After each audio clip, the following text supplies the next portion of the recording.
अपने हुकूक हासिल करने का शऊर कैसे आता जा रहा है? लोग इस तरह से खुलकर किस तरह से बात करते जा रहे हैं? ये कहां से आ गया इतना चेंज पाकिस्तान में?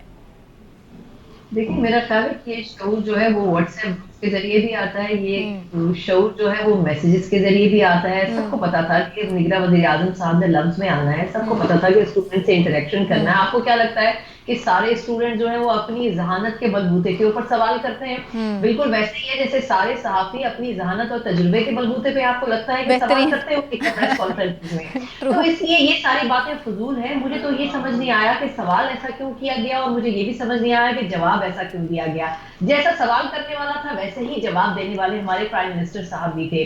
तो मेरा ख्याल ये है कि बहुत से क्वेश्चंस जो होते हैं वो प्लांटेड होते हैं और बहुत से सवाल के जवाब ऐसे होते हैं जो कि हम्म नॉनसेंस होते हैं। तो मैंने इस कन्वर्सेशन को इसलिए सीरियसली लिया क्योंकि काकड़ साहब को किसी ने मशवरा ठीक दिया है कि आप बहुत ही प्रोएक्टिव हो जाएं। हो सकता है कि आपके प्रोएक्टिव होने से आपकी जो जॉब है उसको एक्सटेंड कर दिया जाए। एक्सटेंड कर दिया जाए। I think exactly. I think वो इसी फॉर्मूले के ऊपर चल रहे हैं। ये बात बिल्कुल ठीक कही फहीम हम्म भाई ने कि जी उनका जो प्राइमरी काम है वो ये हम्म था कि उन्होंने इलेक्शंस करवाने हैं।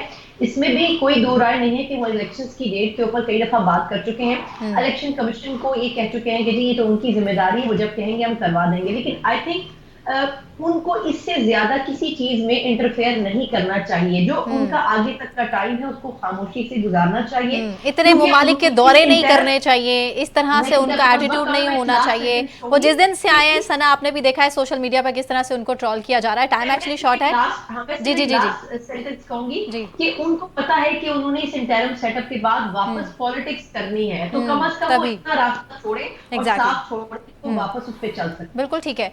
सुहेल साहब, मैं आप ही से पूछ लेती हूँ, वेरी क्विक रिस्पांस मुझे आपका भी चाहिए। निगरान वज़ीर-ए-आज़म अपनी जिम्मेदारियों को पूरा कर रहे हैं, आपको लग रहा है?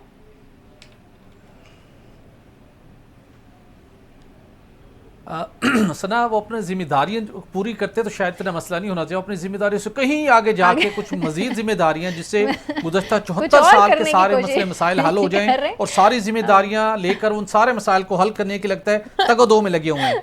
जब कोई फर्द वाहिद अकले कुल तो छोड़ें, सुकरात बुकरात अफलातून और अस्तु सब कुछ खुद बन जाए तो फिर ये रिफ्लेक्शन होती है जो लम्स यूनिवर्सिटी में आपने हमें देखने का हमें मौका मिला। आप कह रही हैं तो उन्होंने बड़े अच्छे तरीके से जवाब दिए। उन्होंने अच्छे तरीके से जवाब नहीं दिए, उन्होंने बच्चों को भिगो भिगो के जवाब मारे। ये कोई तरीकेकार नहीं था। 50 कोई भी कौम अपने वक्त की पाबंदी से पहचानी जाती है। कोई भी लीडर वक्त की पाबंदी के ऊपर कोई जस्टिफिकेशन नहीं दे सकता। वफाकी काबीना के इजलास की उन्होंने जस्टिफिकेशन दी। हमें नहीं पता कि कई दफा वफाकी काबीना के इजलास बुलाते हैं, नहीं होते, 2-2 घंटे तखीर के शिकार होते हैं। जब आपको पता था कि मैंने यूनिवर्सिटी में जाना है, ये बच्चों का टाइम है, काबीना के इजलास को आप मैनेज करते, 2 घंटे पहले कॉल कर लेते, अगले दिन दोबारा कॉल कर लेते। यूनिवर्सिटी में आपको टाइम की पाबंदी करनी चाहिए थी, उसकी कोई जस्टिफिकेशन नहीं है, बजाय इसके कि आप उस बच्चे को एक भाषण दे दें।